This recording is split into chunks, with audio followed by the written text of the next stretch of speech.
I want you to think about weight loss this way. You have a bucket full of 100 units of water. Each day, 2 units of water get out of the bucket because of a small hole that there is at the bottom of it. Every day you have an instinct to refill this bucket by 2.2 units of water. Weight loss is essentially about controlling this instinct and making sure that less water than 2 units are refilled every day. And the same token, applying weight loss, you can either increase how many calories you burn by increasing the whole, by increasing BMR, which is very hard to do and very unlikely during weight loss, by increasing exercise, or you can lose weight by restricting calories. In this video, I want to go over 5 ways to make the act of restricting calories easier, because at the end of the day, using discipline, restricting calories with it each and every day is just, I don't want to say unrealistic, because some people do it and they manage to do it completely fine with it, but it's harder. And making the act of doing it easier, I think, is a smart idea, the first way. So I've used all of these ways throughout the 2 cutting phases that I went through in my journey, and they genuinely helped me. The first one, and this one, is about caffeine. I want you to think about coffee this way. If I were to give you a pill that would suppress your hunger, give you more energy, make you feel better, does not contain any calories or very little calories, would you take it? Right?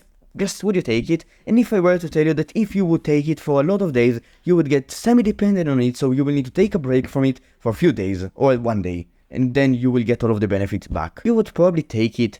Now, I don't know what are the long-term effects of caffeine. They might be bad. I don't know. I've not seen anything that say that they are bad.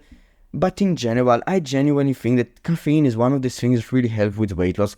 Of course, it is not a cheat code. Of course, we still feel hunger. Of course, it increases satiety by a pretty big margin, but not a massive one. It is not a game changer, but it can make an impact. Now, the second one, and it is 0-calorie drinks. I don't think that I need to over-explain it.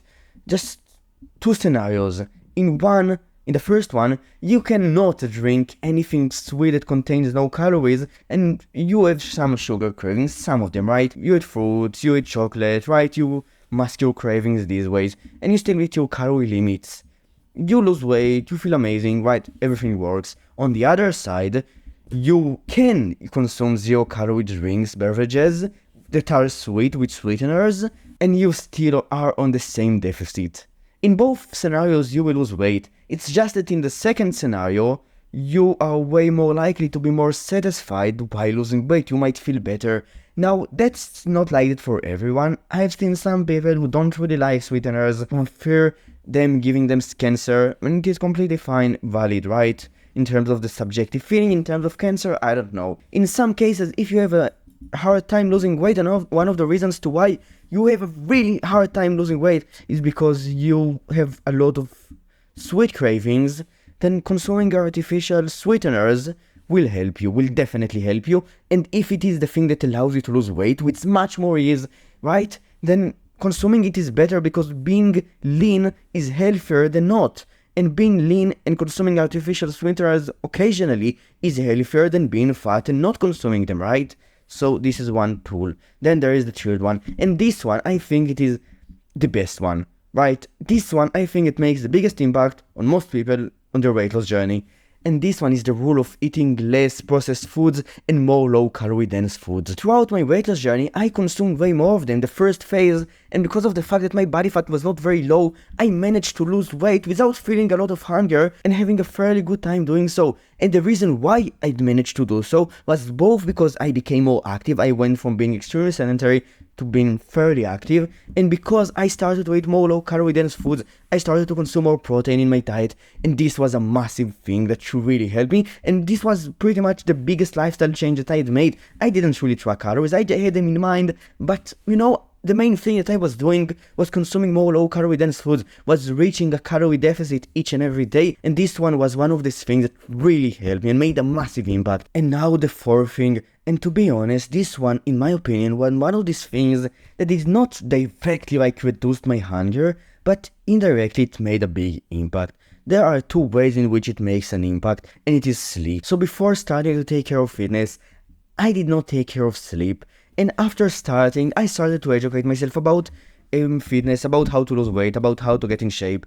And during my research, I'd learned about the importance of sleep, and because of that, I realized how important it is. I learned about the massive difference that it makes, and I started to prioritize it more.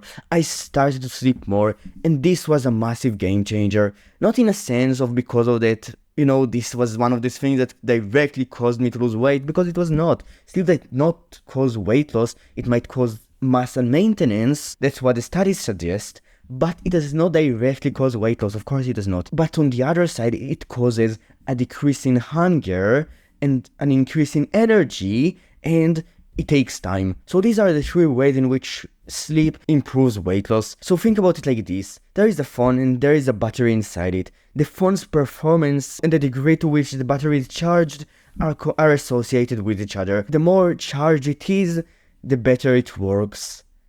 When it works to a lesser degree, when there is this battery, when sleep is worse, we move less. This phone, it works less.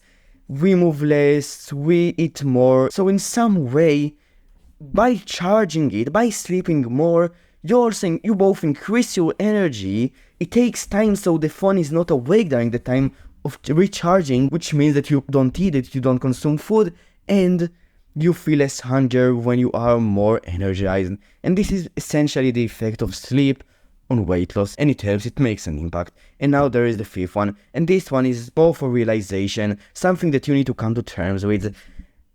Hunger is inevitable. You can reduce it, you can minimize it for sure using all of these ways and other ways that I have not covered in this video, but at the end of the day, you will feel it during weight loss. It is inevitable. I felt it, and I've never seen anyone who does not feel any hunger at all when losing weight, because it is pretty much impossible. Of course it is possible in some scenarios with some drugs. There are the magic drugs, fucking Ozempic, I did not take it. Testosterone might help, and other steroids, I have not used them. But if you want to take it the natural way, not using any special supplements or anything like that, then you might be able to minimize it to the greatest degree, but it will be there sometimes.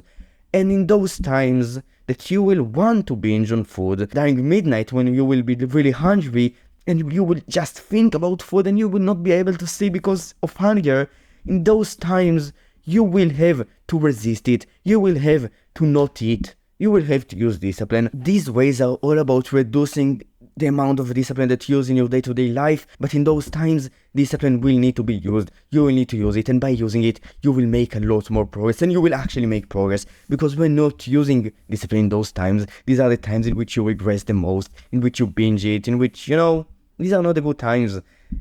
So the 5th way is about realizing that in the times in which you really want to eat and you're so hungry and all you can think about is food, in those times you have to resist these urges, to realize these are the moments that matter the most. Not eating in this moment is what matters the most, and not eating and acting in accordance to this realization. And then afterwards, after implementing these ways and not eating when you will really want to, and making sure that you're on a deficit on a daily basis, on a weekly basis, on a monthly basis, you will get in an amazing shape, you will lose weight, and if you will train at the gym too, you will look amazing. You will also build muscle, and it will be great. Of course, your genetics will determine some stuff, but you will look way better than you look right now. You will make a lot of progress, and that's essentially it. If you enjoyed this video, like, subscribe, and I will see you tomorrow. Bye.